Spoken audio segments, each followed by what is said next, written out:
Welcome back. We're back. Two fans, one Paul. Self David Quist, lovely co-host KB Kirk Brown. We're in week 2 already, week 2 preview. We got our games and game of the week, Illinois Duke. Looking forward to breaking these down, KB. 2 big games for our teams here. I'll throw it to you for an intro, and then we'll do the state game first. Yeah, NFL kickoff this weekend, obviously. Not as fun as the college football kickoff, but got to shout them out. And again, don't forget, we have a Twitter. We're on YouTube and Spotify. Like and subscribe. Yeah, right. We got to get that plug in. But appreciate everyone for listening. And we will get into this preview. Big game for both this week. I think season not defining quite yet, but a season kind of Kickstarter to get the train going. And it's going to have huge implications both ways. So, Quist, we're going to kick off with your game. MSU is hosting Boston College, trying to avenge a loss from a year ago.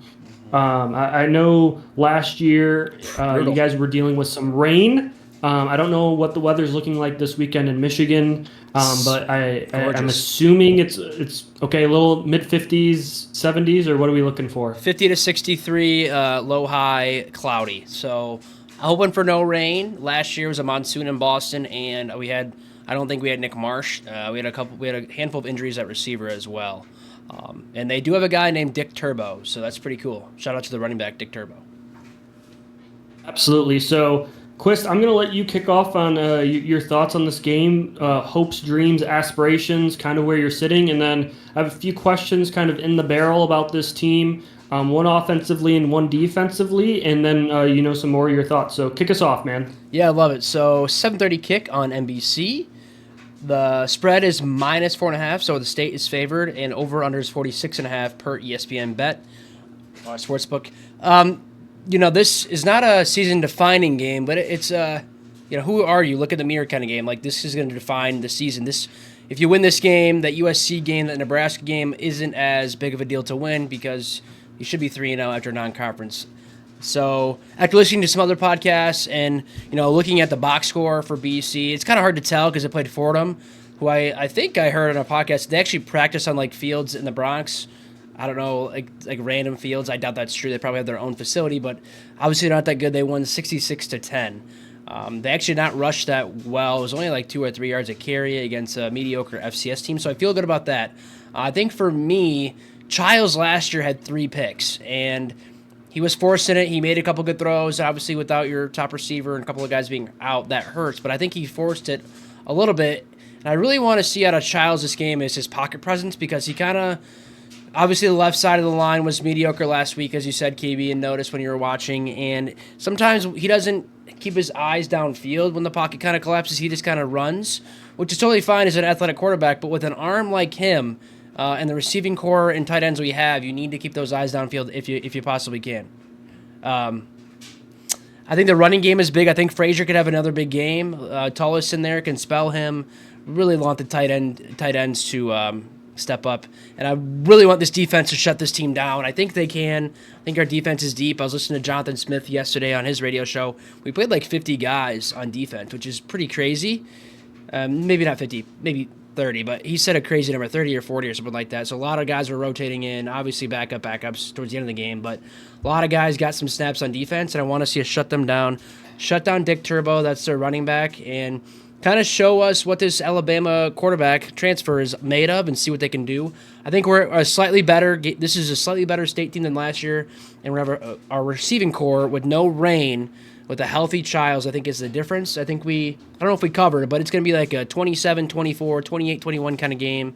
I think the over hits, and I think State wins. It'll be close, so I'm hopefully we can figure out in the second half because we have not outscored any team since Jonathan Smith has started in the second half in the last, obviously, year in a game. So that's something I'm looking forward to. Second half is going to be really big, and we need to kind of linger in. Our coordinator needs to kind of figure it out and make some adjustments because it hasn't been great in the second half for this coaching staff. That's all I got for now. Perfect. I mean, that's a completely fair take. Like you said, I think you guys are in a much better spot. Obviously, year 2 for a coach, and both teams are in year 2 for a coach. Obviously, Tommy Castellanos left them. Big disagreements, went to Florida State, played really well there. But this is a guy that the Bill O'Brien picked, more typical kind of his guy, pocket passer. So Offensively, I kind of want to get your feel. What do you think your team's answer is going to be if the line starts breaking down? Do you think that they can really bully this team in the run game effectively enough to stop the pass rush, or do you think that they're going to really just have to max protect a little bit more often and hope for those good wide receivers, Amari Kelly and Nick Marsh, to win contested matchups? What do you think is the outcome there? As we saw some struggles in pass protection, Good question. how that kind of goes out to Power 5 opponents, or Power 4, sorry. Yeah, I no matter what, Smith is going to run the ball. It's just like his MO, which is pro style. So we will try to run. I think we can run on them. I'm curious to see. Keep your eyes out who's on the field for a passing third down, because that's the better running back that can block. I have not seen the clip, but I guess there was a clip where Tullis just kind of like played whoopsie daisy with a guy and didn't even touch him. So I don't know if that's Frazier or if it's Tau Tolliver. If Tau Tolliver is the guy that can block, you better put his fucking ass in. I do not care if that's his role in this team. It's a block on third downs. If that's me and I'm playing college ball and I'm on a big team, like, let's go. Like, got to step up there. So we're gonna run the ball no matter what. If we're not getting a push and not getting at least 5 a carry. I don't know if we start rolling out Childs. I really don't want him to run too much, because if he's not like a huge guy. He's a little slender. So if he gets he could get banged up. So I wouldn't be against him rolling out a couple designed runs, maybe 3 or 4, maybe 5, and just keep them on their toes and some play action. I wouldn't mind a little trickeration once or twice if it's a flea flicker or reverse or just a jet pop pass, just to keep things the flow. I like bubbles. I like jet passes. Just like, let's get warm, let's get going, then take a shot deep. We took 0 shots deep. So I think we'll still run the ball. If we're not getting a push, move Childs around. Maybe some weird little plays. We haven't ran it in a while, and people kind of stop it a lot now with that little pop, like flick pass to your tight end or a guy or your running back. We ran that a lot with Le'Veon Bell, but I think we'll be able to run against this team, honestly. So I don't know if we'll run as good against we did Western, but we did throw the ball 40 times last year in the rain with our top receiver out. So maybe that's the way. We'll find out. But I think this line is better. I think these running backs are decent, and you got to get the ball to Kelly, Marsh, and McCray, and hopefully the tight ends can step up. But if you're struggling on the line, you got to move Childs around. You got to find ways to get guys the ball. If Kelly and Marsh don't touch the ball 5 times each, that's a problem. Oh, well said. I do have a question. Did we get an update? I know Childs left the game with a little hand wrist injury. He's fine? Okay, I just wanted to make sure on that. And then... Yeah, he seems fine. Sorry. You're good. All right, and then defensively, I mean, we couldn't take too much from the Western Michigan passing offense. I mean, they didn't have well-structured quarterback play, and I didn't have enough time to see if receivers were getting open or if the pass rush was winning. But Dylan Lonergan, right, former high affluent recruit, threw the ball well on Fordham. Obviously, it's Fordham, but I don't know if Western would look that good passing against anybody. So how does your secondary that struggled much since Mel Tucker kind of came into the scene, how do we expect to slow them down? What do you want to see secondary-wise? Yeah. To shifting coverages, maybe rotating different guys in. What are you hoping for to kind of stop them down? Because you don't have the block of ice in the center of the field, Cal Halliday. He's gone. I was going to say that. Okay, because I know that's a huge thing. You guys couldn't cover a tight end or a running back out of the backfield for about 3 years with him in. So what are we looking for kind of secondary-wise and then that linebacking crew to help slow down passing offenses, which you guys struggled with, like I said, for a couple years now? Yeah, for the Western game, was a little worried after those 2 deep passes, but the team, they were calm, they kept playing, they got to stop. Obviously, Boston College might have a better kicker than Western, which might make a difference because still don't know about our kickers. I would love to see a lot of Darius Snow in this game, who I hope is 100%. He had a really bad injury a couple years ago, 23, played safety, kind of is a middle-of-the-road linebacker safety hybrid. He's really good. He's got a lot of knowledge, really smart player, so I'd like to see him a lot for passing downs. And I also think Jordan Hall and Wayne Matthews at linebacker are better coverage guys than Halliday and their leaders. Got a lot of new guys in the secondary in the transfer portal, a guy from Connecticut. I can't remember where Eaton is from, but Malcolm Bell's a guy from Connecticut, and Eaton's another guy. I think those are our starters. I think tackling is huge. You know, if you're going to get beat, and you're going to get beat in football in general with, you know, how everything works with the passing game, you got to tackle. You got to gang tackle. I thought we tackled well. And then if you get beat deep, you better be there to make a tackle because I don't want to see anything over our heads. We saw that a lot in 2021, 2022.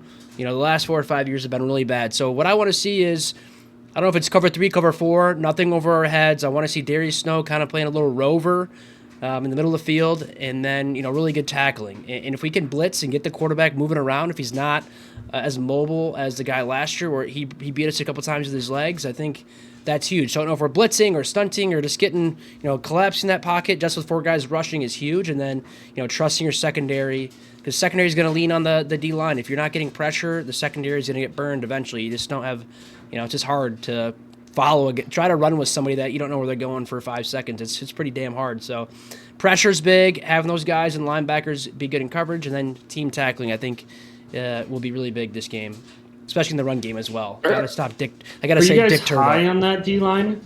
Are you guys high on that D-line? Like, what did they look good against Western, or are there some high recruits, or is it kind of like open sea with a lot of this defense outside of linebackers? Obviously, you feel real comfortable with that group, especially Darius Snow rotating in kind of that hybrid role, maybe a big nickel. I would assume he would play as sometimes, or a smaller coverage linebacker. So, but front 7 or front 4 kind of down guys, and then secondary seem like question marks. Who's a guy to watch out for that we'd be like, oh my God, like this is who's going to make a play on the front? I want you to give me one guy in the front 4 and then one guy in the secondary outside of Snow that you would be like, hey, watch for him. He has a big game that can really improve our chances. I got 2 guys. Van Sumeren, his brother just got hurt, unfortunately, for the Eagles, but his brother plays D-line for State. I listened to a couple interviews with him. He's just a football player. He's a football guy, and he plays D-tackle. Watch out for him. I can't remember his number, but he's really good, highly recruited. He's been hurt a lot. Edge rusher is a question mark right now, so hopefully somebody can kind of – we don't really have that rush guy, so hopefully somebody kind of shows up this game. It'd be nice to get a couple had that one guy like we've had in the past. And then in the secondary, he was hurt, but Nakai Martinez, number 1 on defense, I think is back this week.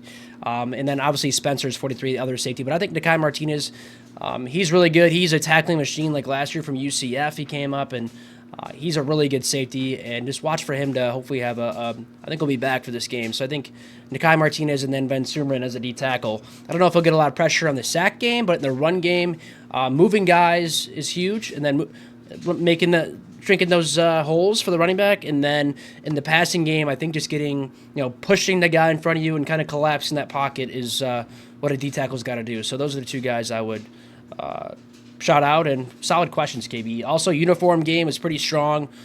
I don't know if I like it a lot, but it's different. It's white top, so black Sparty, white helmet with a black Sparty, black top, white pants. So I like the white top, the white helmets for some reason, but should look good at night under the lights. We're going black at home for the big night game. We'll see how that looks on TV. White helmets. Black jersey. Sorry. Yeah. So with that being said, like you said, 6.5. 3.5. 4.5. MSU or 4? Is it up to 4.5? Okay, I looked earlier today. And some books are probably different. 4.5. Yep, but 4.5. Sparty at home.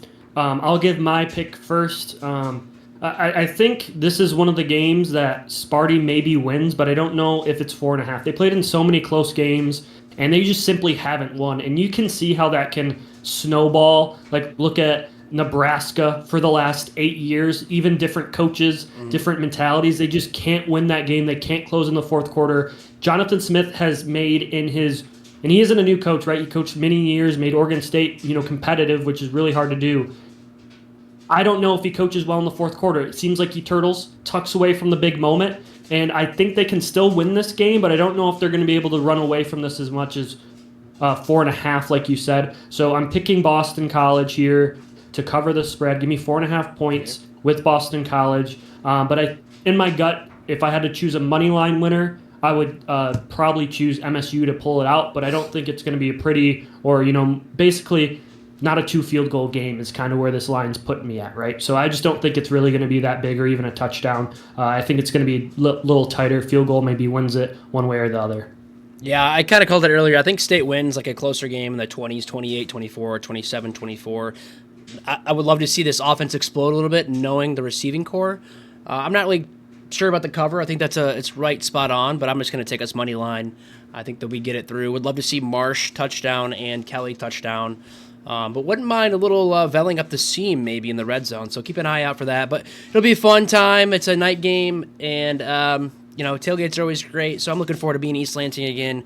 After that game, we actually have a long break because we won't be there next week, and we're not home until like mid-October for homecoming. So it'll be nice being in East Lansing, and then we got a little bit of a 4-week break. But looking forward to it, KB. We're on the same page. We're both going to pick Sparty here. So hopefully you can watch both games on the TV, because we're going to segue great to your game.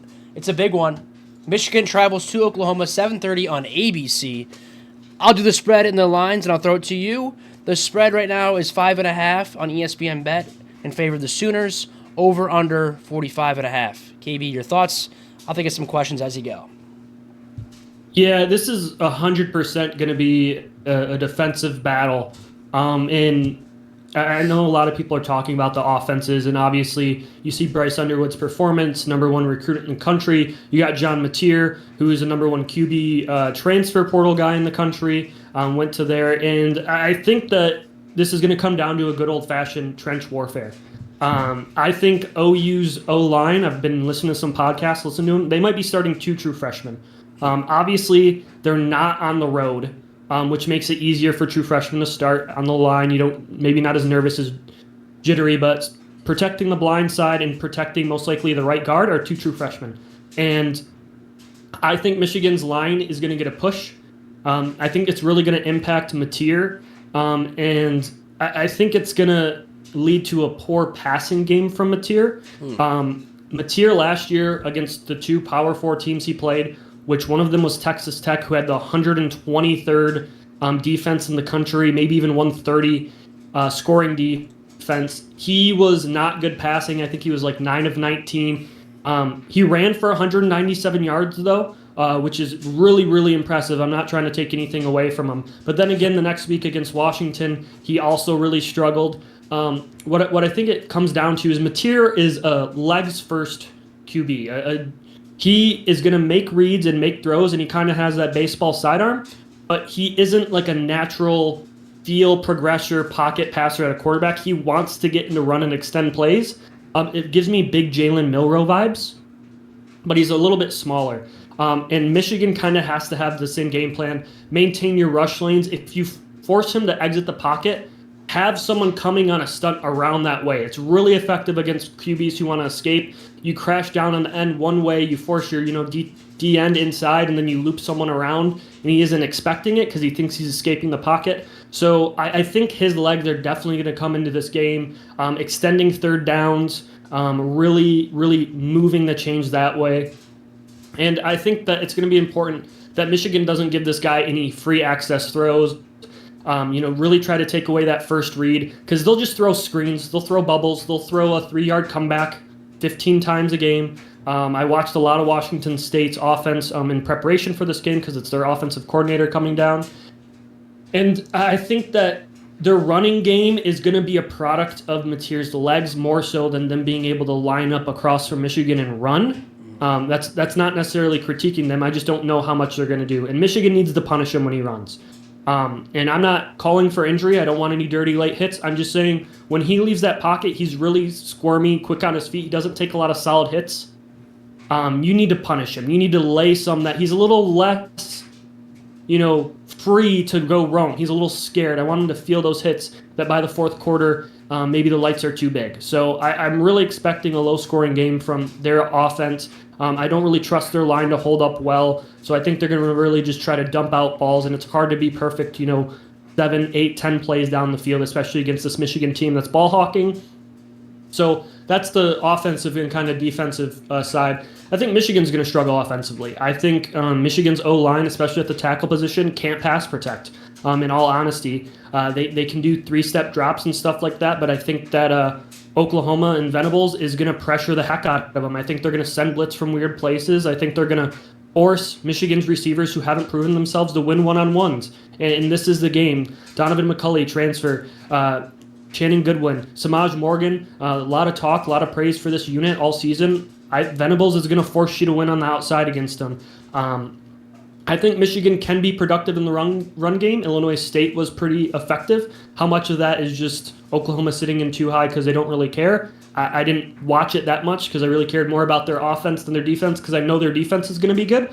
So that's really the only testament. But I think that Michigan's going to call a really conservative game. They're not going to let the lights get too big like they did for Arch, for Bryce. I think they're really going to try to control the pace, maybe a few shots, but keep everything simple, simple, simple. And I think they're going to rely on their defense and hopefully causing some turnovers. And they have one of the best field goal kickers in the country. And on top of all this, they're going to Oklahoma. Norman's a really tough place to play. I'm not going to call it an SEC environment, but, a really Big 12 environment, right? A really tough environment. I don't just call that, like I wouldn't call Washington it's a Big 10 environment. No, it has its own traditions and its own texture that I don't think we should steal by calling it a SEC, stadium. I know it technically is, but it wasn't built on that in a different way than like Texas A&M, which was built after joining the SEC. There's been no changes. Different. So I think we expect a low-scoring game. I think both teams are going to struggle. And I just hope that the offensive line doesn't get Bryce killed, in all honesty. And I hope that they can play a consistent offensive game where they limit errors. So that's the big kind of thing. Quist, what are your thoughts on this game? What do you know? What are any questions? And we'll go on from there. Yeah, good breakdown, KB, as always. I'm looking at the box score for the game for them last week, Oklahoma, Illinois State. They did not run the ball well, 32 carries for 103. So I'm curious your thoughts. You think like you kind of said, Mateer's going to try to run. Do you think you guys are going to stifle this run game pretty good and then they get to rely on Mateer running and throwing more than anything? Because I'm not sure. Running back one has 8 carries for 44 yards against Illinois State, who's not a great opponent. Yeah, I know Jaden Knott was held out of this game for some slight. I forgot they have him because we're not playing. Yeah, but I don't think this team's going to run the ball well. I mean, Michigan is good at stopping the run anyway, and these don't feel like real winners on the front line. Now, can they run the ball well without running the ball well? And what I mean by that is QB, escapes, scrambles. Yeah. That's where they would run the ball effectively. Like reverses. Michigan is a very fast-flowing defense.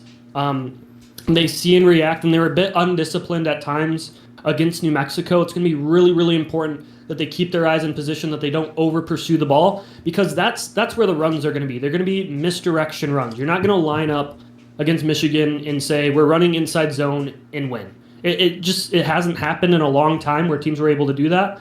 Now, what they can do is, put a QB read on an edge and, try to get to a linebacker and the QB takes it. We saw that against TCU a couple years ago where if you can misdirect them enough, there's opportunities for how aggressive this defense is to run. But they're not going to be able to just line up and run. But, like I said, Mateer had 197 rushing yards. I know it was against a bad Texas Tech defense, but any QB ever who does that is effective at running the ball. I expect them to use his legs. They didn't use it last week against Illinois State. So I'm 100% sure that's going to happen. And this isn't just QB runs out of reads. They ran power and inside zone, just clear out the box and run at this, defense. They did that a lot last year against Texas Tech and Washington, and Michigan just has to stop it, right? We even saw C.J. Carr effectively do it against Miami. So it's all about the box count. If you have the numbers in the box to stop it and, win your one-on-ones. Totally forgot that Jaden Ott was at Oklahoma. Yeah, he had 1 carry for -3 yards. So we'll see if he's healthy. I'm assuming we'll be texting a little bit during the games. Also, you kind of brought up the receiving corps, KB. Who's going to step up for you guys? I feel like I kind of said it in our preview for the season that I really don't know what you guys have, and I feel like Michigan has always had, the guy that wears number 1, if that's Edwards, I'm probably not going to name them all right now, but, Michigan usually has a couple guys that make things happen, and I feel like the last couple years, no one to me has stood out. So I'm curious, who's the guy that steps up this game for you guys? Yeah, we had Roman Wilson. I mean, he was a 3rd-round draft pick, so there's nothing to scoff at there. But we haven't had a true number 1 give me the ball guy since Harbaugh has gotten here. Even when we had Nico Collins, they still kind of ran a full West Coast progression. We're going to do what we're going to do. He's good in the NFL. Yeah, I mean, and he's really, really good in the NFL. No help to Michigan. We haven't had a 1,000-yard receiver since, I believe, 2013. Wow. So, that? and that's just the product of running the ball. I believe it was Junior Hemingway. But we haven't had one in a really long time, and it's more of a product of Michigan running the hell out of the ball, True. Michigan not feeding players. I mean, when Harbaugh got here, the idea in college, right, is if you have a hot hand, you keep throwing the ball, especially if you get a matchup on outside. And he just never really subscribed to that philosophy for whatever reason. And I mean, Donovan Culley, he quote unquote earned the one after transferring here. I'd like to see a big game out of him. They didn't really use him that much. He caught a few comeback routes. I mean, they're not going to show a whole bunch, the week before a big game. So that's a guy to look out. He's number one. And then another guy is Channing Goodwin. He had a few catches that were really nice. He was number 9. He had the catch on the 2-minute drill. So that would be a guy that I'm hoping. And then Samaj Morgan, number 0. I mean, he was part of the national championship team in a small, limited capacity. But you still hope. I mean, I think he had like 5 catches and 4 of them were bubbles. I want him to be a more complete receiver than that. I want to see him on inside crossers. I want to see him shake someone. One of his first touchdown catches was the slot fade where he went over a guy, and he's like 5'10", and he was against the slot defender, and he beat him off the line. And that guy's in the NFL right now. That was as a true freshman, and I just haven't seen that since. So I don't know how much they're going to open it up, though, too.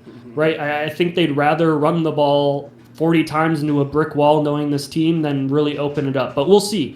I mean, Chip Lindsey's the OC, so maybe he opens it up, but I would be very surprised if Bryce Underwood drops back for more than 25. 25 would be like the upper limit I anticipate, unless they're like down 17-0 early and they have to throw, unless it gets into a blowout territory. Yeah, interested to watch highlights on Sunday. I'll crush some tape to see how Bryce looks for our recap. But that's all I got, KB. We can make our picks quick and then jump to our game of the week. I think going to Oklahoma is too much for a freshman quarterback. I think this is a low-scoring, close game.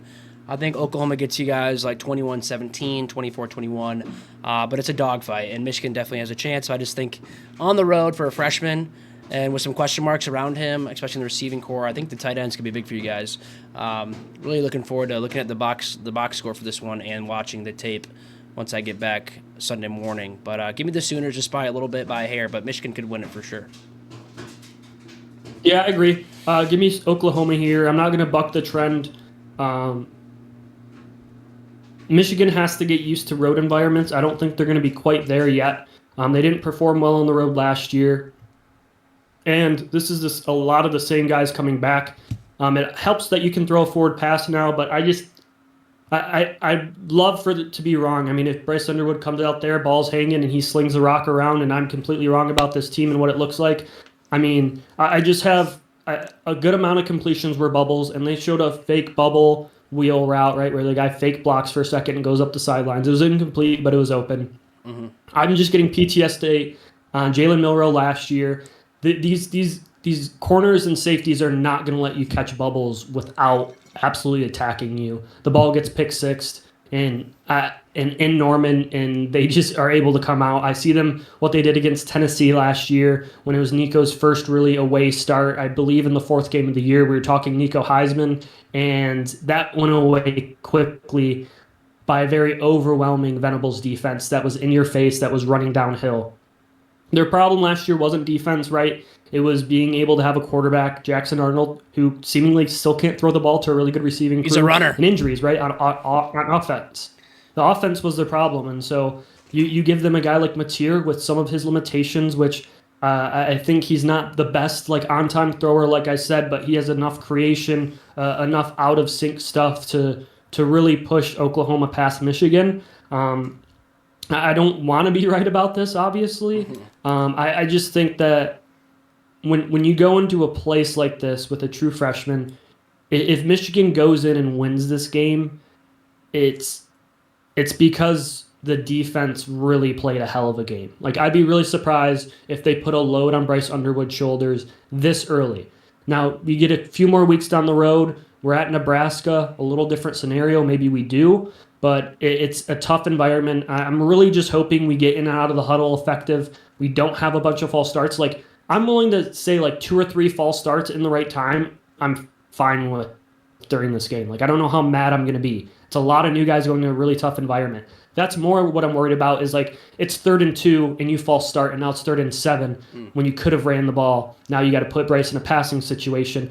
Now if it's 3rd and 12 and you false start, I don't care. We'll just hand it off. I mean, that's what we did 90% of the time last year and punt the ball away. But that's mostly what I'm worried about. And then the secondary is probably the last thing I'll touch on. Jair Hill, who had some penalties in the game, didn't play his best game last week. And then Zeke Berry, who's the other outside guy, and how that all fits. I just want to see what that looks like between the quarterback room and who goes in the game if someone gets knocked down, who's the CB3. I think Michigan's still trying to find that, and against Mateer, that can be really dangerous because he might just pick on a guy. And with the OC, they might just pick on a guy. So like I said, I'm taking Oklahoma, but Quist, I'm really excited to talk about this next one. I have a semi-upset alert, and I believe the sportsbooks agree with me here. Duke at home facing number 11 Illinois, the Illini. Duke's got a hell of a quarterback, man. Darian Mensa, he was paid a load of money. Last week they were tied at the half to I don't even remember who. Elon, the Phoenix. Elon. Yeah, so I like Duke. I'm sniffing a little Duke game here. This is a really big implications. I know you were riding with Illinois, sneaky that they might make the playoffs. Yeah. In the same way Indiana did, they avoid a lot of meat on their schedule, but I feel like we do this every couple of years. Illinois has a surprisingly good end to the season. They play some good football. Everyone ranks them, says they're the next team up, and then they fall flat on their face. I'm not moved by their wide receiver core. They replaced 2 NFL wide receivers with Luke Altmaier kind of just closing his eyes and chucking the football up to them a lot last year. And I think this is a road. Duke is a weird, fun environment. You got their head coach, former DC of Penn State. I think you're going to see a lot of unique and interesting looks here. And Darian Mensa, like I said, I'm really, really high on him. I like the way he throws the football. So give me Duke here. Straight up, I'm going to actually bet money line on this. Again, not betting advice, but I'm just telling you guys what I want to do with some of my excess funds. Don't bet more than you can lose, right? That's always right. The fun thing. But really, really think that this is one of those times where there's a top 15 team that's just overranked because of preseason talk shows, and I don't know if we actually have on-field talent to justify it, and I think they're more in the realm of Duke. You put them on the road. They've been smelling their high salts all year coming into the preseason rankings, and Duke has a real chip on their shoulder, and I think they're going to be able to knock them off. You know what, Kip? I really love that. This is a fun game. I'm pretty sure we're going to have the TV on at the tailgate. This game should be on. No doubt about it. I'm high in Illinois. I've been high in them in the preseason. Their schedule is relatively easy. Luke Altmaier kind of just gets the job done, and they ran three running backs really well last week against, I know, Western Illinois. Not a great team, but you had 3 guys all get touches over. I think they all had over 8 or 9 touches each. One went for 100 and 2 tutties. So I just think, and their defense is going to be tough. It's that Burt, they're going to run the ball. They're going to have big hog mollies up front at line. And they're going to be decently stingy defense with really good cornerbacks. I feel that's always a thing for some reason. And Illinois, they always have good corners. So I think this game is going to be very close and maybe come down to a field goal. I'm going to go Illinois money line against the KB. I should put down $5. Not betting advice, just to go against you for the sake of the pod. 2 fans, 1 Paul. I mean, 2 fans. Let's clash a little bit. But this is going to be a fun one. This has a lot of implications. We'll see which team. I think Illinois could still go 10-2 after a lose. And I don't know Duke's schedule, but I think they could easily contend as well with that quarterback from Tulane who got a bag. I'm not even sure if they have any other guys, KB, that are kind of like sneaky good on their team, but Duke's been kind of hanging around. Anthony, former Michigan guy. Oh, he's there now? They stole him away from Oklahoma. Yeah, he dealt with a bunch of injuries. Last year he couldn't come back, right? Coming back from a gruesome knee injury after leading OU in receiving. So that's low-key a partial Michigan pull to ride with Duke. But another thing, I got to shout out Illinois. Like I said, they had to replace some guys. One of the guys that they're really hopeful for that can do is Hank Beatty. He's a really good punt returner. He had a punt return for a touchdown, hit 100 yards receiving. But if your leading receiver in game 1 has 200 yards on his career, I just don't know how much that moves me. Or he had 294 last year. He had 65 and 25 the previous 2 years. So Not great. Let's pump the brakes on this crew. It was They're gonna run the ball Western at least Illinois 40 squad, times. you said. They're gonna run the ball like 40 I mean, times. We'll see. I think Duke isn't going to let them, pound the rock as much as maybe they want to. Duke is stingy, man. The way that they've been producing some random, I feel like thick defensive linemen up the middle that want to be smart and get an education for whatever reason at Duke. I mean, they're doing a good job over there. Mm-hmm. But Manny Diaz has good defenses. I don't think that there's anything. Yeah, I mean, Manny Diaz knows defense, right? I don't think he's going to roll out poor defenses. So. Then I look to who's the better quarterback. I mean, Luke Altmaier isn't bad, but I just look at this receiver crew and maybe they have some injuries, maybe they have some guys I don't know about, but I didn't hear like one impactful guy, and they lost 2 NFL players off the roster. Illinois doesn't replace those guys. If you guys remember when Michigan beat them in 2022, ended up Blake Corum got injured in that game. That 2023 season, they were riding the high horse. Hey, we're returning our quarterback. Hey, we know we lost a lot of defensive players in our DC, but we're a good, hard team, and they fell on their face. And that's kind of what I'm anticipating here. Illinois doesn't recruit at a level to replace NFL wide receivers. Fair.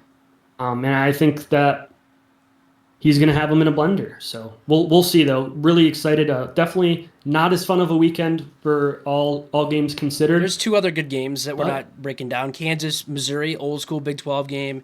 And then there's obviously the Cy-Hawk Trophy, Iowa State. So I love seeing Kansas, Mizzou. I remember KB when I was a kid, KB, that game, blank on the quarterbacks, Tom Reesing and Chase Daniels, I believe. They were 1-2 back then, and we'd love to see that go to that high of a caliber. That's a fun game. The Border War, I think is what it's called. And then obviously the Cy-Hawk Trophy, week 2. Those are 2 fun rival games. Besides that, not much, but a couple other games just to shout out quick.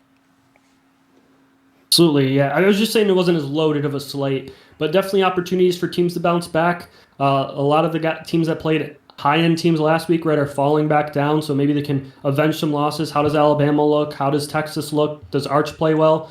A lot of things to look at, cover, follow. Please, as always, if you guys have any ideas, please shoot us a comment, message, anything that you guys want. We'll cover it, talk about it. We both have buys, 2 buys this year, so we have opportunity to cover other things. And with all that being said, Chris, thank you again for another episode. Please like, subscribe, share, tell your friends, tell your cousins, tell your second great aunts, mothers when you're at the family reunion. Yes. We appreciate all the listens. If you're from Michigan State, we got 2 people hate each other for fan bases, but we don't. Really close friends in real life. So with all that being said, go Blue. Yeah, fuck Michigan, always and forever. Love you, KB. But thanks, you guys. Yeah, like and subscribe, do all that fun stuff. Tell us, give us feedback. We appreciate it all, and try to grow and be better. So looking forward to 2 night games. Of course, I'll be in East Lansing, so got a crush tape Sunday. I'm looking forward to it. But as always, go green.